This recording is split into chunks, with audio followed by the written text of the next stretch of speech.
Good morning friends, स्वागत है आपका आपके अपने YouTube channel study with Ravi Thakur पर। चलिए आज के द हिंदू एडिटोरियल वोकैबुलरी की शुरुआत करते हैं। वोकैबुलरी के पीडीएफ के लिए आप मुझसे टेलीग्राम ग्रुप पर जुड़ सकते हैं।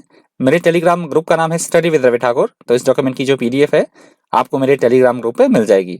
टेलीग्राम ग्रुप का लिंक मैं इसी वीडियो के डिस्क्रिप्शन बॉक्स में भी डाल दूंगा। तो इस वीडियो के डिस्क्रिप्शन बॉक्स में जाकर आप मेरे टेलीग्राम ग्रुप के लिंक को एक्सेस कर सकते हैं।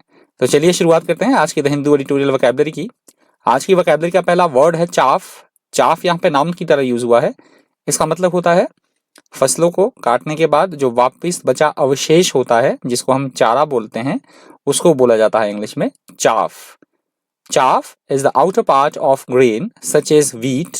It is removed before the grain is used as food. That is called chaff. अगला शब्द है अनरिलेंटिंग.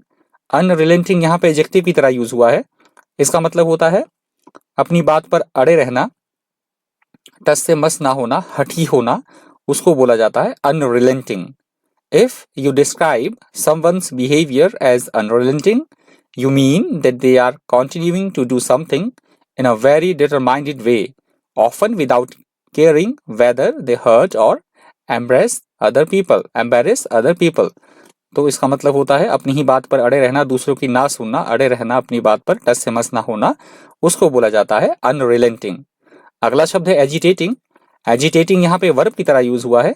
इसका मतलब होता है अपनी मांगे मनवाने के लिए किसी तरह का कोई आंदोलन करना, लोगों का इकट्ठा होकर एक ही आवाज में कोई भी अपनी मांगे रखना और इकट्ठे होकर आंदोलन करने को बोला जाता है एजिटेटिंग.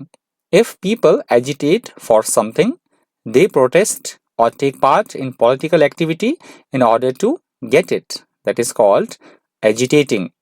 अगला शब्द है elusive. elusive यहाँ पे एडजेक्टिव की तरह यूज हुआ है.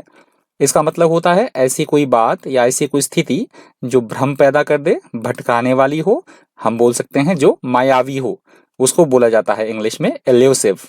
Something or someone that is elusive is difficult to find, describe, remember or achieve. That is called elusive. अगला शब्द है escalate. escalate यहाँ पे वर्ब की तरह यूज हुआ है.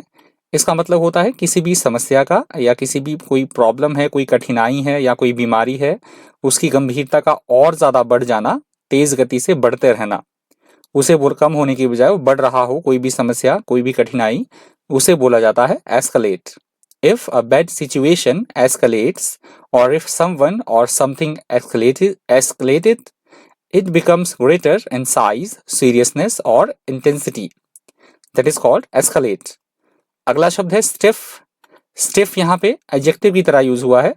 इसका मतलब होता है किसी भी स्थिति के प्रति या किसी भी बात के प्रति बेहद कठोर होना, सख्त रवैया अपनाना या कठिन होना, उसको बोला जाता है stiff. Stiff behavior is rather formal and not very friendly or relaxed. That is called stiff. और आज की वोकैबुलरी का अंतिम शब्द है डिस्टॉर्शन. डिस्टॉर्शन यहाँ पे नाउन की तरह यूज हुआ है. इसका मतलब होता है किसी भी बात को या किसी भी स्थिति को तोड़ मरोड़ कर प्रस्तुत करना, उसमें किसी तरह की कोई कमी पैदा करना, विकृति पैदा करना, उसको ओरिजिनल रूप में ना रहने देना, उसे बोला जाता है distortion. Distortion is the changing of something into something that is not true और नॉट एक्सेप्टेबल.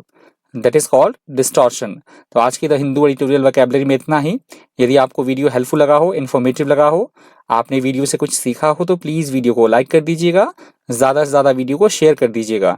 और अगर आप मेरे चैनल पर नए हैं तो प्लीज़ चैनल को सब्सक्राइब करना बिल्कुल मत भूलिएगा. तो आज की वोकैबुलरी में इतना ही. Thank you. Thanks for watching.